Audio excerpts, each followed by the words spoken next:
Saudações em Cristo Jesus para você que está conectado no canal Verbo Bíblia e Teologia. Eu sou Júlio Rocha e vamos de Pergunta Aí. É um espaço aqui no canal que você tem para interagir conosco, mandando sua pergunta, sua colocação, sua dúvida, e nós estaremos fazendo o possível para estudá-la e respondê-la dentro dos limites da palavra de Deus e também da nossa profissão de fé. O seu nome não vai ser divulgado, mas eu prometo que tentarei responder todas as perguntas dentre as que chegam e o volume de material que a gente já tem aqui para editar e subir para vocês aí que prestigiam o canal Verbo Bíblia e Teologia.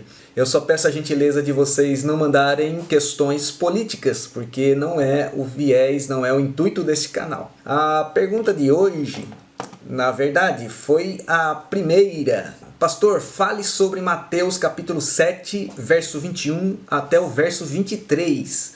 Vamos ler o texto? Nem todo aquele que me diz Senhor, Senhor entrará no reino dos céus, mas aquele que faz a vontade de meu Pai que está nos céus. Muitos me dirão naquele dia, Senhor, Senhor, não profetizamos em teu nome? E em teu nome não expulsamos demônios? E em teu nome não fizemos muitas maravilhas? E então lhes direi abertamente, nunca vos conheci. Apartai-vos de mim, vós que praticais a iniquidade. Bom, essa passagem, na verdade, ela trata de uma espécie de desmascaramento, né, por parte de Jesus e alguns que se dizem ser aquilo que não são. Fica bem explícito nesse texto, né?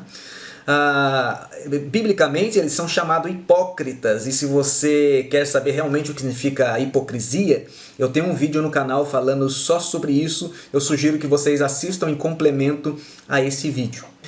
Esse texto ainda, ele acrescenta um agravante. São crentes, tá ali Senhor, Senhor, fizemos isso, fizemos aquilo, né? Eles apontavam e obravam em nome de Jesus. Amém? Isso está bem claro que eles estavam ali no meio, não são pessoas de fora, são pessoas de dentro. Por isso, o desmascaramento. Para melhor compreendermos, então, o teor dessa mensagem, é necessário que a gente olhe o contexto sobre o que ele está falando. E nisso nós somos bem favorecidos, porque o capítulo 7, basicamente todo, ele fala sobre a mesma essência, mas com ilustrações diferentes. No contexto anterior, do verso 1 ao verso 6, Jesus vai falar sobre hipocrisia. Amém? No verso 7 ao verso 12, nós temos a exortação a se buscar. Buscar o quê? Buscar a graça. No verso 13 e verso 14, nós temos que Jesus fala sobre a dificuldade do Evangelho. O Evangelho realmente é uma coisa muito difícil. É a porta estreita e o caminho largo. E depois do verso 15 ao verso 20, isso no contexto anterior, ele fala dos falsos profetas, e comparando ou equiparando-os a falsas árvores. E no contexto posterior, Jesus pega a mesma ideia, né, que ele está falando do verso 21 ao verso 23, para falar dos dois tipos de construções, enfatizando aí então a prática do Evangelho. Tá? Não basta falar, não basta fazer, tem que ser. Né? Não basta ser crente, tem que parecer. Dessa forma, nós temos informações básicas mais que suficientes sobre o ensinamento de Jesus, né, acerca de um assunto geral que nós podemos nominá-lo de dupla identidade. Jesus está falando por todo o capítulo 7 sobre dupla identidade, dupla personalidade, tá? Por isso o desmascaramento. Então, se olharmos um pouquinho mais adiante, veremos aí, né, a tratativa de Jesus com relação a essa ideia de dualismo, né? No Antigo Testamento já tinha muito disso,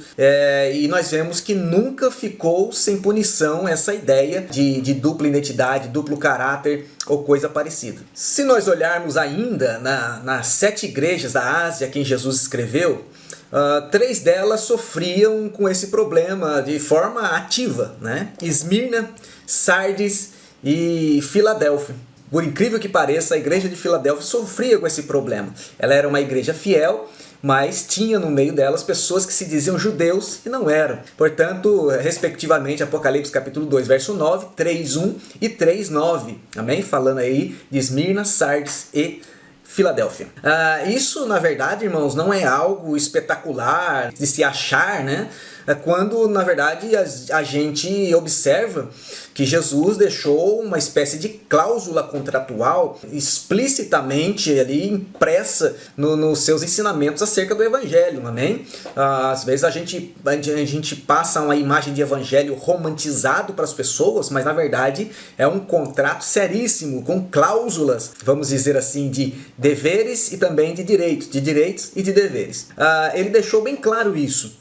Eu conheço as minhas ovelhas, né? Conhecer aqui, né? Em João 10, quando ele fala 10, 14, né? Eu conheço as minhas ovelhas, ele usa o verbo aí, né? Gnosco, tá? Eu sei, né? Saber, perceber, entender, tá? Então eu entendo, eu conheço, eu sei. Também na pré-lição de João 15, Jesus deixa claro aos seus discípulos que a graça ela é real. Ele deixou essa realidade impressa. Ele diz assim, eu sou a videira verdadeira, logo no verso 1. Ele enfatizou esse adjetivo verdadeiro e tinha um fato, tinha na verdade um motivo para isso. É que na verdade existia aí nessa época também outros tipos de videira que não serviam para um bom vinho. Amém? Eram videiras cultivadas para dar alimento a animais ou fazer a famosa cachaça, né?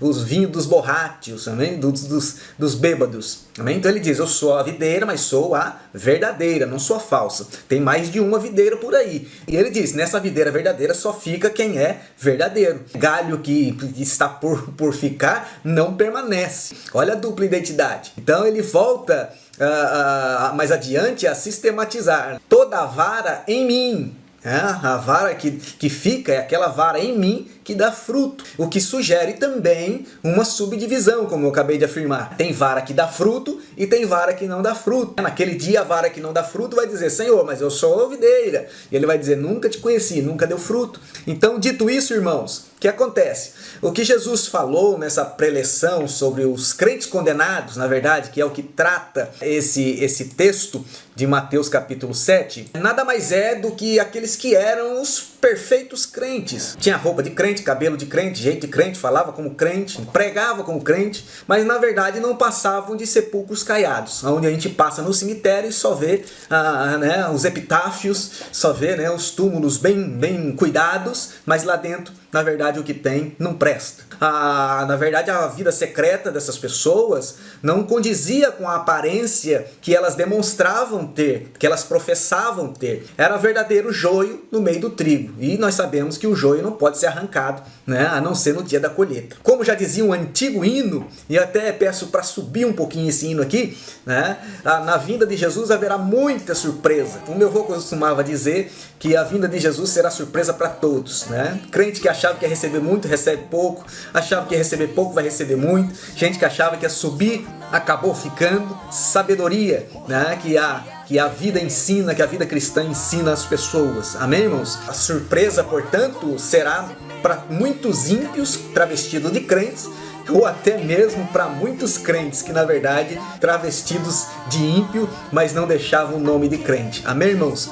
Portanto, é muita responsabilidade na vida cristã e nós devemos estar atentos a isso. E eu termino esse primeiro vídeo com a fala do apóstolo São João, que diz o seguinte, 1 de João, capítulo 2, verso 28. Agora, filhinhos, permanecei nele, para que quando ele se manifestar, tenhamos confiança e não sejamos confundidos por ele na sua vinda. Então, pessoas que achavam que estavam na verdade, ela será confundida pela própria verdade, porque a verdade, em fato, ela não se confunde, ela esclarece. Gostou desse vídeo? Eu gostaria de pedir a sua ajuda. Nos abençoe curtindo, compartilhando, se inscrevendo no canal. Se você tem alguma dúvida, sugestão também, comente aí nos comentários que nós estaremos atendendo na medida do possível. Nós trabalhamos para abençoar vidas através da palavra de Deus. E você interagindo com esse canal, você estará nos ajudando neste grande projeto. No mais, que Deus os abençoe e até o próximo vídeo, se Deus quiser.